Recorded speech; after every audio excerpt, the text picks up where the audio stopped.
Rock 108, hey, it's Ned hanging out here in the studio today. Got all sorts of cool stuff happening, especially on the phone with me right now.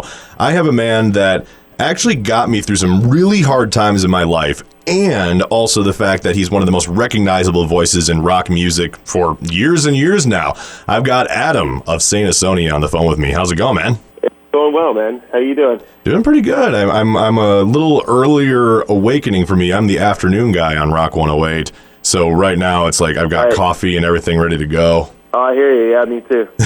You got your brand new album out right now called Flaw Design. It came out in July. First question I got for you when it comes to the album cycle, you had your first album in 2015 and now this one in 2019.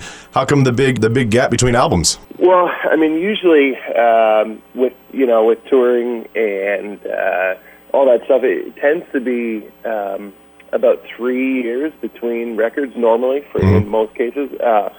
So, I mean, we were about a year behind on this one. We started the writing for Flaw Design probably late 2016, and we started working on stuff, and we actually took a break, around August of 2017. We took a break. I had to take care of some stuff, some personal stuff, family things and all that sort of stuff. So we basically went on a bit of a hiatus for I guess about a year and a half or something like that. And when we got back to it, we really focused on the new record and got it done, and here we are. So yeah, we just took a bit of a break. So yeah, a little bit longer than we had hoped, but I think we definitely needed that break in order to make the record that we did. Yeah, absolutely, man. I mean, and I remember seeing you guys for the very first time, your debut show, I think it was Rock on the Range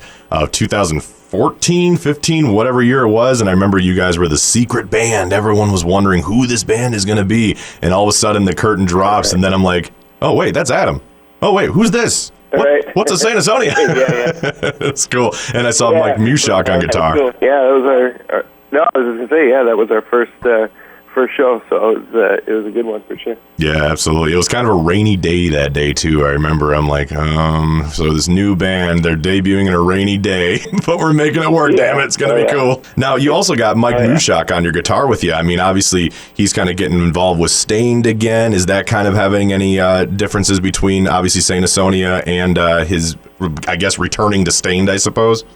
No, I mean, not really. There's, I think Stained is, confirmed to do a few shows, or they did a couple shows recently. So I don't know what the future holds for them and what they're planning on doing. But I know for Mike, it's he's definitely focused on Saint Asonia now, and if Stain's going to do a couple shows here and there, I'm sure he's fine with that, and we are too, Now, you've had quite the fledgling career yourself, obviously doing things in 3 Days Grace, all the way up here in Saint Asonia now. I always like to ask this question of band members in general. If there was a band out there that you would love to tour with, who would it be? One band that I've always I've been a fan of since I can remember, would be the Deftones. Oh, yeah. To be able to do some shows with those guys would be pretty awesome for sure. A long time ago, and I mean, when you guys were in 3 Days Grace and you had the album 1X, that was such a huge thing for me way back, and I was talking about this at the beginning of this interview. The song Time of Dying, it wasn't a single or anything like that, it was what we call a B-side of the record, so I just wanted to say quick thank you for writing that song, because, man, let me tell you, it got me through a damn hard time in my life. So Time of Dying, dude, just that guitar riff and your vocals and the power that you had in your vocal pattern was just so good, dude. It was awesome. Oh, cool, man. No, thank you. I appreciate that. It's nice to hear those things. It's that record definitely made an impact with people, and it's really cool to hear what songs help people. It's cool. You never necessarily expect that when you make a record, but no, it's my pleasure. Yeah, thanks. You have your latest single, The Hunted, featuring Sully Erna of Godsmack. How did you get Sully onto the track? Well, Sully and Mike actually started writing that song a few years ago, and it was something that they, Mike was actually, before Saint Asonia started, Mike was working on solo stuff, and he was asking different singers, to do songs or whatever. So They wrote that song together. They started writing that song together a while ago for a movie soundtrack. Never ended up going on the soundtrack, so the song kind of got shelved. And I knew about the song actually when we were recording our first record. Mike played it for me, and it was, I really liked it. But we had so much material that nothing really ever came of it. But this time around, we revisited the song and tweaked it a little bit and asked Sully if he'd want to sing on it. So, yeah, it ended up turning out a lot better than we hoped or we expected. So, the song's been around for a long time, but it's just kind of seeing the light of day now. Do you know what movie that was supposed to be on? Any chance? Yeah, it was. I think it was a movie called Witch Hunter. Or something like that. I don't necessarily think it was a big budget film. No. That much. I think it was an indie film of some sort, yeah.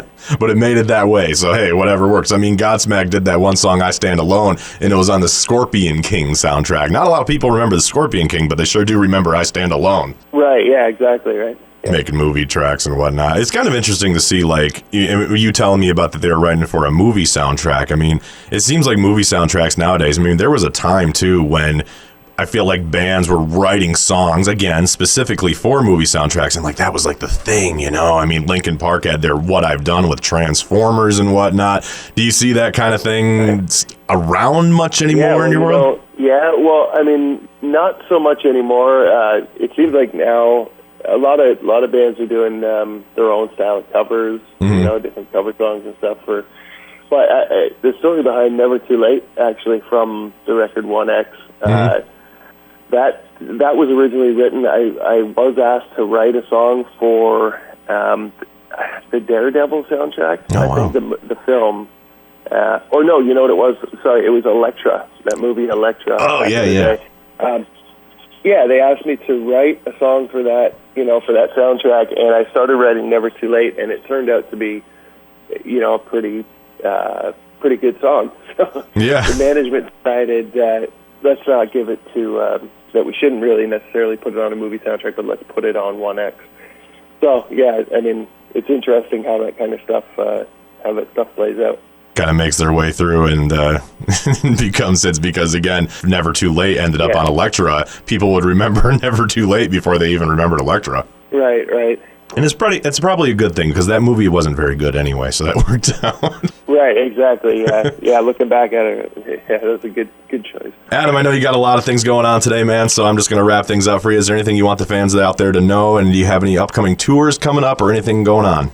Well, no, I think for 2020 we're going to be spending the year on the road.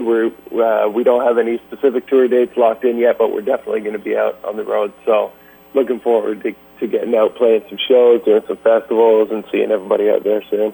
Yeah, absolutely, man. I'm looking forward to it. Adam, man, thank you so much for hanging out. And is it warm where you're at right now? I'm in Iowa, where it's pretty much the Antarctic, and it's probably, I don't know where you're at, but is it warm where you're at right now? No, it's cold and it's snowing a lot. Welcome to winter. Yeah. Thanks, Adam, man. I appreciate it, and hopefully see you on tour pretty soon. For sure, man. Thank you. All right. Adios, amigo.